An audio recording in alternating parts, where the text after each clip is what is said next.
Santi? Santi?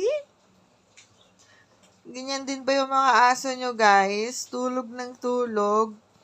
Itong Shih Tzu ko na to, 10 months na siya. Yan, gawain niya everyday. Matulog, matulog, matulog. Matulog ng matulog.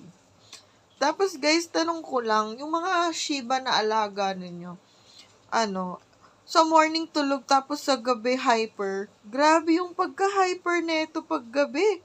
Sobra.